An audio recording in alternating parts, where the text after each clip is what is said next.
Miren bien estas imágenes. Van a dar la vuelta al mundo. Estas ratas fueron alimentadas con maíz transgénico durante toda su vida. Los tumores que padecen son enormes. El estudio que permitió revelar el impacto de los OGM sobre la salud de estas ratas se acaba de terminar. Se necesitaron medios técnicos y financieros excepcionales.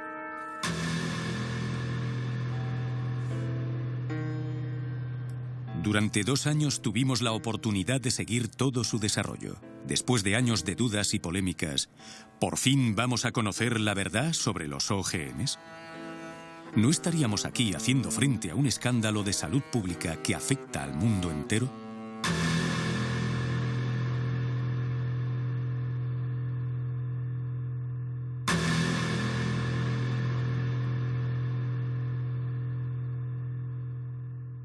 Es, por lo tanto, a día de hoy el estudio más largo y más detallado sobre un OGM. También hicimos a la vez otro estudio sobre el principal pesticida en el mundo, el Roundup.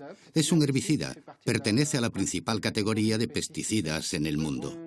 Trabajamos más de 1 año hasta conseguir maíces transgénicos, porque ningún productor de OGMs quería dárnoslos. Así de sencillo, dado que Monsanto les hace firmar acuerdos para que estas semillas no sirvan para la investigación. O llegado el caso, es necesario tener su acuerdo para hacerlo, y queríamos que el estudio fuese independiente. Es la primera vez que se hacen estudios de 2 años sobre OGMs. Aquí reside ya una gran diferencia.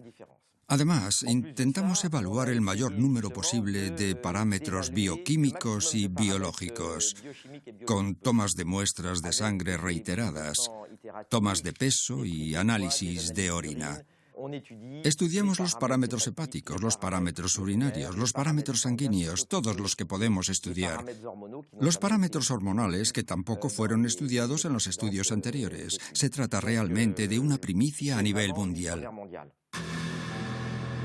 Hasta entonces, el maíz NK603, el OGM seleccionado para este estudio, había estado bajo estudio nada más que 3 meses y bajo el control único de su fabricante, Monsanto. En cuanto al Roundup, producido también por la multinacional y utilizado para el cultivo del maíz, no se ha evaluado más que su principio activo, el glifosato, y no su fórmula completa.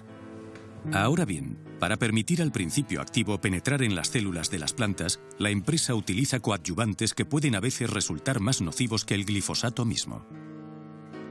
El objetivo es doble. Por una parte, llevar a cabo los estudios según las normas internacionales, pero no interpretándolos de la manera más laxa posible, como lo hacen algunas industrias, sino analizándolos de la forma más rigurosa. Y por otra parte, queremos averiguar si hay efectos secundarios. Solo se puede hacer alimentando a los animales con OGMs, examinando todos sus órganos y parámetros sanguíneos.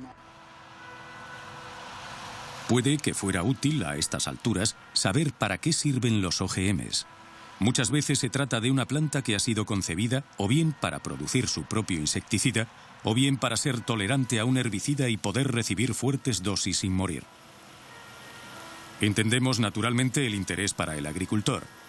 Podrá, por ejemplo, esparcir el Roundup en su campo. Desaparecerán todas las malas hierbas y solamente quedará el OGM cultivado. Entendemos mucho menos el interés para el consumidor, ya que corre el riesgo de comer un producto convertido en una auténtica esponja para pesticidas. De ahí la importancia de poder evaluar el OGM más los residuos que contiene y el pesticida solo.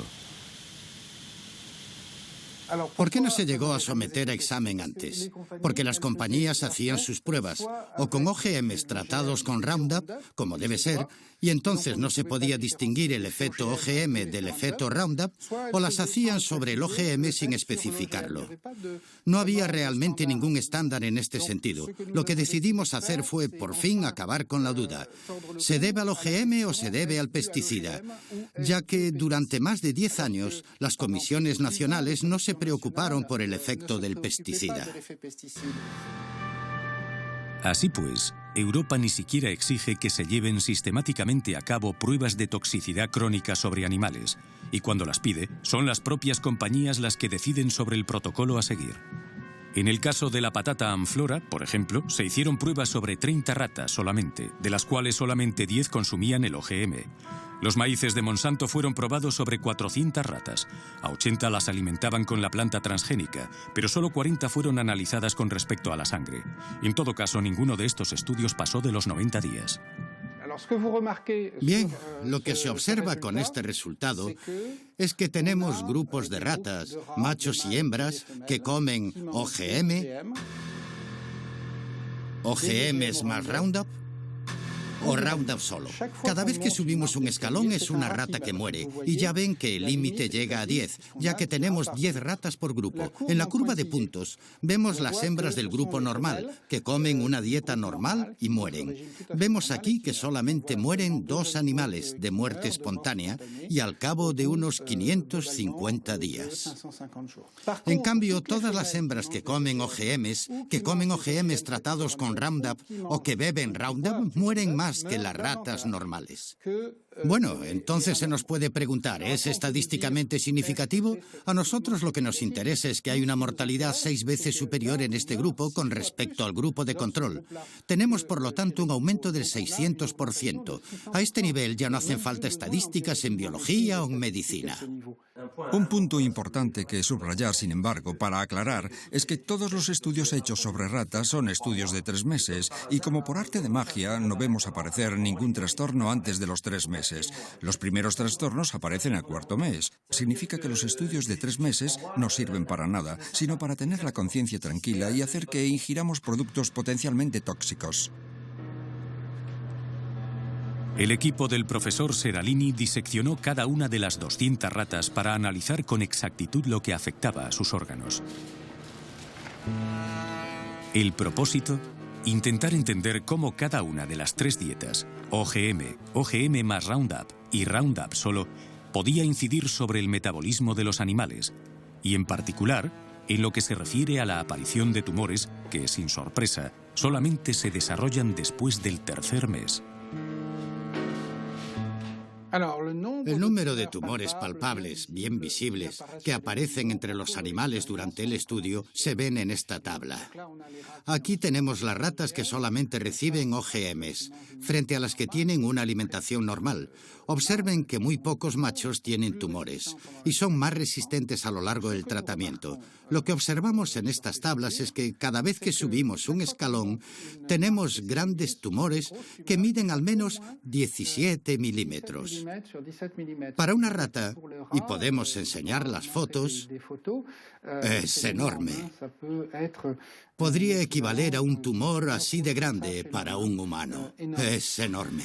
Resulta que identificamos cada uno de los tumores, y el 94% de los tumores son los llamados mamarios, es decir, que corresponderían a tumores en el pecho para las hembras. Aquí tenemos tumores en los riñones para los machos, aunque también tumores mamarios, lo cual es bastante excepcional entre los machos. Esto nos hace sospechar sobre algún efecto hormonal, que de hecho no es dosis dependiente. El 60% de los cánceres de mama en realidad dependen de perturbaciones hormonales.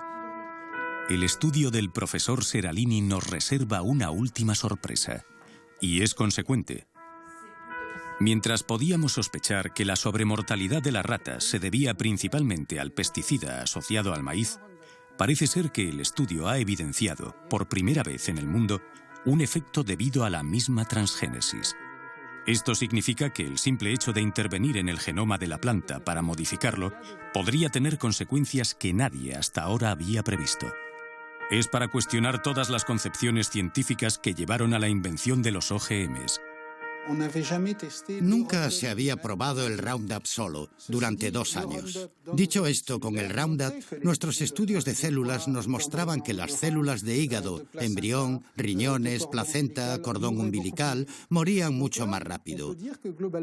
Por lo tanto, podemos decir, de manera general, que tenemos esta sobremortalidad con el OGM más Roundup. Esto significa que los OGMs mataban más rápido y más fuerte a las hembras e incluso a algunos machos que la dieta control. Aquí tenemos, por lo tanto, un efecto que se puede deber o al gen del OGM que se insertó mal en la planta y que llegó a perturbar el resto, o a un efecto metabólico secundario. Modificar un cereal o un maíz OGM En función de los genes insertados para transformarlo en OGM, puede tener diferentes resultados.